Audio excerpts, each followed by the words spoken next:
दोस्तों, जो लोग भगवान की भक्ति करते हैं एवं पूजा पाठ करते हैं वो दुखी देखे जाते हैं। ऐसा क्यों? दोस्तों, आज इस ज्ञानवर्धक प्रसंग से इस विषय को समझते हैं कि आखिर ऐसा क्यों होता है। बंधुओं, इस विषय को एक कहानी के माध्यम से समझते हैं। एक गांव में दो मित्र रहते थे। उनकी मित्रता बहुत ही घनिष्ठ थी, परंतु उन दोनों के स्वभाव में बहुत अंतर था। जो पहला मित्र था वह भगवान की खूब भक्ति करता, पूजा पाठ करता, पुण्य कर्म करता, परोपकार करता। वहीं पर दूसरा मित्र चोरी करता, दूसरों को ठगता, दूसरों को पीड़ा पहुंचाता, पाप कर्म करता।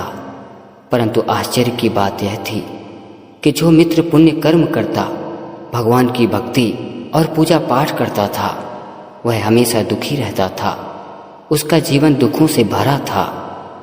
परंतु वह दूसरा मित्र जो था वह पाप कर्म करते हुए भी सुखी था। ऐसो आराम की उसकी जिंदगी थी।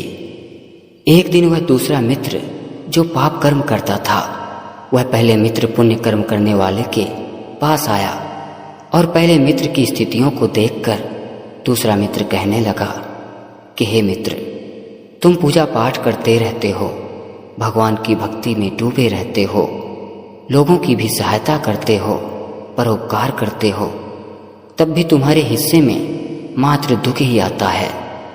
मुझे देख लो, मैं ना तो भगवान की भक्ति करता हूँ, न ही पूजा पाठ करता हूँ, दूसरों को कष्ट भी देता हूँ, पाप कर्म करता हूँ, फिर भी मैं ऐसो आराम का जीवन जी रहा हूँ। इसलिए यह सब पुण्य कर्म छोड़कर मेरे साथ आ जाओ, तुम्हारा भी जीवन खुशियों से भर जाएगा।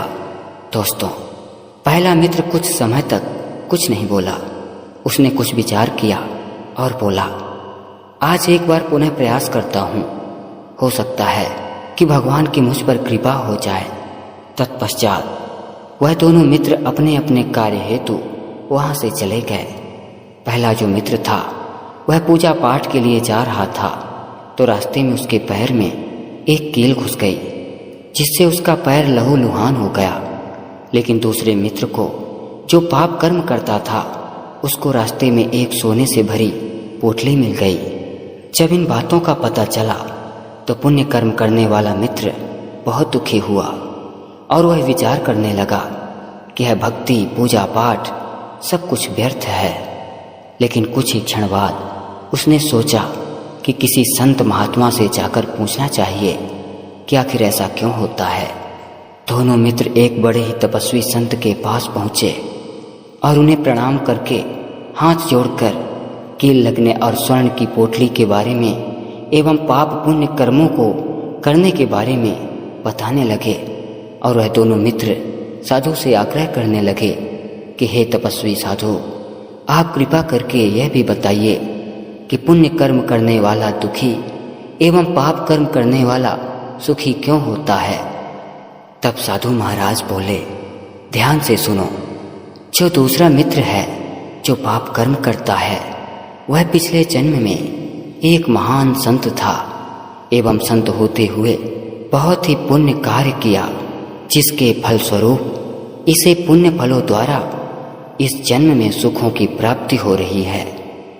कुछ कर्म फल जब मनुष्य को उसके उसी जन्म में नहीं मिल पाते, अर्थात कुछ कर्म फल जो शेष रह जाते हैं, वह मनुष्य को अगले जन्म में मिलते हैं। परंतु जब इस दूसरे मित्र के पिछले जन्म के पुण्य कर्म फल खत्म हो जाएंगे, उसी दिन इसके सभी सुख समाप्त हो जाएंगे। और उसी तरह तुम दोनों मित्रों में पहला मित्र जो पुण्य कर्म करता है, पूजा पाठ भक्ति करता है, वह पिछले जन्म में एक डाकू हुआ करता था। पहले मित्र की तरफ इशारा करते हुए साधु ने कहा, तुम डाकू होकर अनेकों पाप तुमने किया। जो पाप कर्म पिछले जन्म के शेष रह गए थे, वह तुम्हें इस जन्म में भोगने पड़ रहे हैं। जिस दिन तुम्हारे शेष पाप कर्म खत्म हो जाएंगे, उसी दिन से तुम सुखी हो जाओगे। तुम्हारे इस जन्म के पुण्य फलों की अपेक्षा पिछले जन्म के पाप कर्म अधिक हैं, किंतु तुम्हारे पुण्य कर्म करने से तुम्हारे पिछले जन्म के पाप कर्म कम हो रहे हैं। इस तरह से साधु ने उन दोनों मित्रों को उनके प्रश्नों का उत्तर दिया।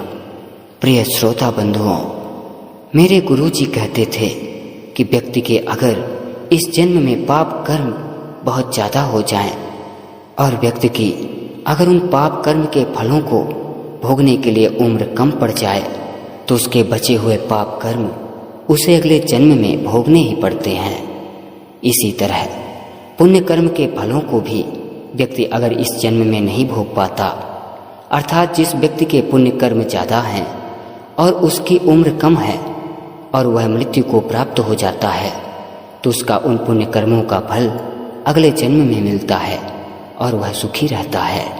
परंतु अगर वह पाप कर्म अगले जन्म में करता है तो उसके पुण्य कर्म के फल भी कम होते जाते हैं।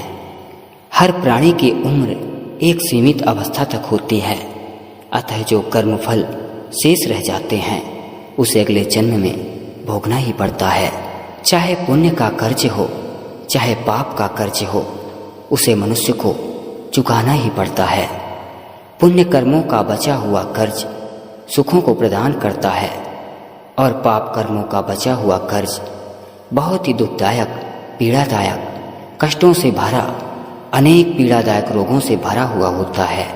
मेरे गुरुजी कहा करते थे कि मनुष्य का जन्म अपने कर्मों को सुधारने के लिए, कर्मों को बनाने के लिए एवं मोक्ष को प्राप्त करने के लिए होता है। दोस्तों, आशा करते हैं कि इस छोटी सी कहानी के माध्यम से आपने बहुत कुछ सीखा होगा। तो कृपया इस वीडियो को एक लाइक कर दीजिए और वीडियो को शेयर कर दीजिए और कमेंट में लिख दीजिए, जय श्री कृष्णा, राधे राधे।